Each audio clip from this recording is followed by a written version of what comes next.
Nah, di video kali ini aku akan membahas mengenai seleksi program AFS atau Bina Budaya dengan KLS dan juga Asia KKSU Project.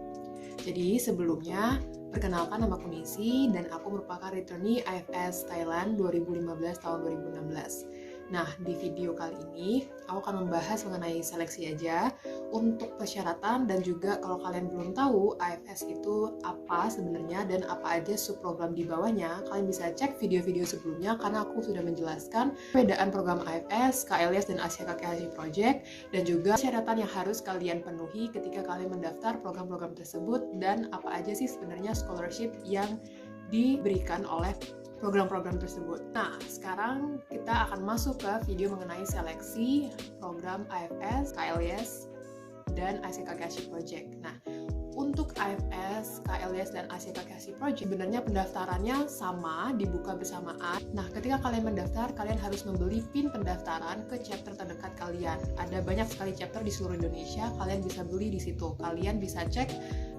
@Bina Budaya atau cek di website afsindonesia.org untuk lebih tahu detail chapter mana aja, ada di kota mana aja. Nah, chapter terdekat kalian akan masuk ke chapter itu dan beli PIN pendaftaran di sana. Setelah kalian beli PIN pendaftaran, kalian akan mendapatkan satu akun dan kalian aktifasi dengan PIN yang kalian beli tersebut.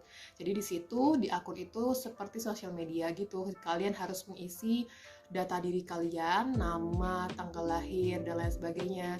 Tapi banyak banget berkas-berkas yang juga harus diupload di sana. Nah, contohnya adalah rapor, ijazah, akte kelahiran, ataupun sertifikat prestasi atau organisasi yang kalian ikuti selama di sekolah. Nah, jadi banyak banget tahapannya, ada juga surat persetujuan dari sekolah dan orang tua yang harus kalian upload di situ. Pokoknya ada banyak banget deh, dan beberapa pertanyaan mengenai kepribadian kalian. Dan juga ada esai yang kalian harus kerjakan, esai dalam bahasa Indonesia. Jadi nanti kalian akan diberikan beberapa topik, kalian dipersilakan untuk memilih salah satu dari topik yang ada di situ. Nah, setelah kalian mendaftar, kalian submit pendaftaran itu, jadi semua pendaftaran ini online ya. Nah, untuk pendaftaran tahap pertama itu adalah seleksi berkas. Jadi di sini berkas yang sudah kalian isi di akun tersebut akan direview oleh panitia yang ada di chapter kalian mendaftar. Jadi kalau misalkan kalian mendaftar di chapter Jakarta, ya berarti akun kalian akan direview oleh panitia chapter Jakarta. Apakah sudah memenuhi persyaratan, baik dari segi umur, kelas, rapor, dan juga nilai, batas nilai kan ada yang nilai minimum, aku sudah menjelaskan di video sebelumnya juga. Oke, kalian akan masuk ke tahapan selanjutnya, yaitu tahap kedua adalah seleksi wawancara. Nah, wawancara sendiri terbagi menjadi dua bagian. Jadi ada wawancara kepribadian sama wawancara bahasa Inggris. Wawancara kepribadian tentu saja sebenarnya wawancara mengenai menggali diri kalian masing-masing. Jadi benar-benar apa yang kalian tulis di berkas, terus juga tentang keluarga, tentang intrapersonal kalian, pokoknya itu akan digali oleh para juri. Selain itu ada wawancara bahasa Inggris, tapi jangan takut, ini wawancara bahasa Inggris bukan wawancara yang strict banget dan gak sesusah itu kok. Jadi emang wawancara ini cuma mengukur semampu apa kalian berkomunikasi secara dasar dengan menggunakan bahasa Inggris. Jadi jangan takut kalau misalkan kalian gak terlalu bisa bahasa Inggris ataupun kalian gak belajar conversation secara benar atau grammar dan lain sebagainya, it's okay. Yang penting kalian bisa berkomunikasi dan menjawab pertanyaan-pertanyaan dasar dari para juri. Selanjutnya ada tahap ketiga, yaitu seleksi dinamika kelompok. Jadi dinamika kelompok ini maksudnya adalah kalian bisa berkelompok dengan anggota-anggota baru atau orang-orang baru, orang-orang asing yang baru kalian temuin dan bekerja untuk mencapai suatu goal tertentu. Emang dinamika kelompok ini memang dinilai gimana cara kalian beradaptasi dan bekerja dalam suatu kelompok gitu. Nah, sebenarnya AFS itu cukup sampai sini. Untuk tes secara langsung itu tesnya sampai sini. Nah, untuk AFS ini tapi sebenarnya masih ada seleksi berkas lagi. Jadi sebenarnya berkas-berkas yang kalian udah isi di awal pendaftaran sampai hasil tes-tes kalian ini akan dibawa ke AFS internasional dan akan diajukan ke negara-negara tujuan kalian. Kayak misalkan kalau aku tujuan pertama, prioritas utamaku pergi ke Thailand, ya udah berarti Berkas-berkasku semuanya dan hasil tes akan dikirimkan ke AFS Thailand untuk direview dan dicarikan host family atau host school. Tapi kalau misalkan belum cocok, mungkin akan diajukan ke pilihan kedua dan seterusnya. Nah, begitu pula di benua lain, benua Eropa dan juga Amerika itu juga sama. Nah, tapi untuk KLIS dan juga Asia Kakehashi itu masih ada tahapan lain. Terutama KLIS ini lebih strict lagi karena akan ada tes di mana kalian harus dikarantina selama 2-3 hari di Jakarta. Jadi di situ kalian akan dites lagi, wawancara, dinamika kelompok lagi, dan juga ada psikotes dan juga tes bahasa Inggris.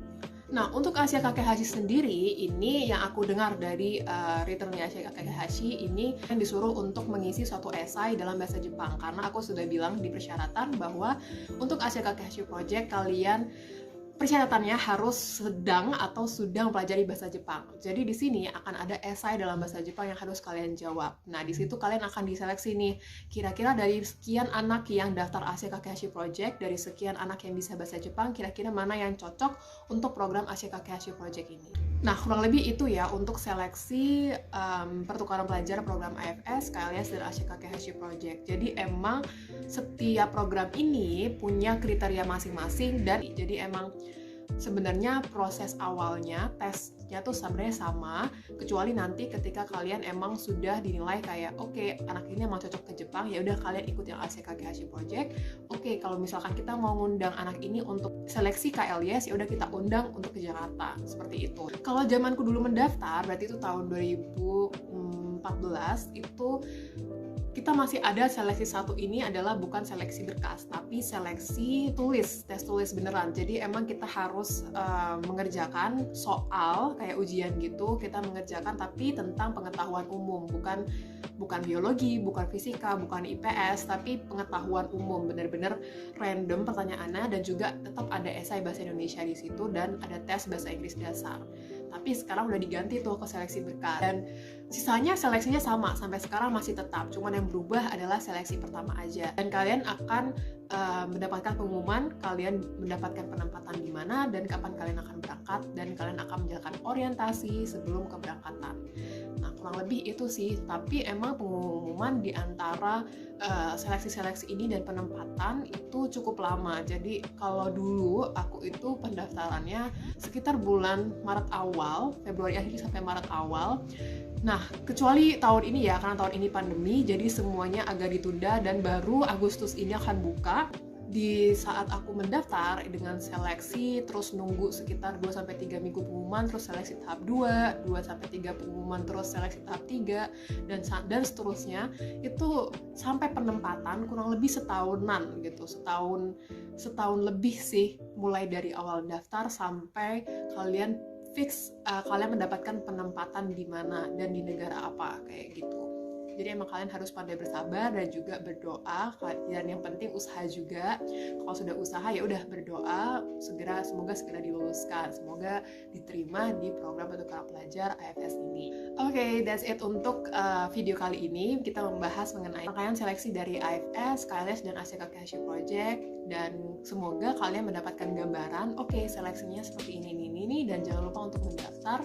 Dan kalau misalkan kalian mau mendapatkan info lebih lanjut tentang pendaftaran ini, silakan buka website afsindonesia.org, atau kalian bisa follow Instagram @binaantarbudaya, karena di situ selalu update tentang pendaftaran dan juga ada persyaratan dan lain sebagainya. Silahkan kalian lihat di sana karena di situ juga lengkap. Oke, jadi segitu aja video sekarang. Aku pamit undur diri. Terima kasih sudah menonton. Khawpun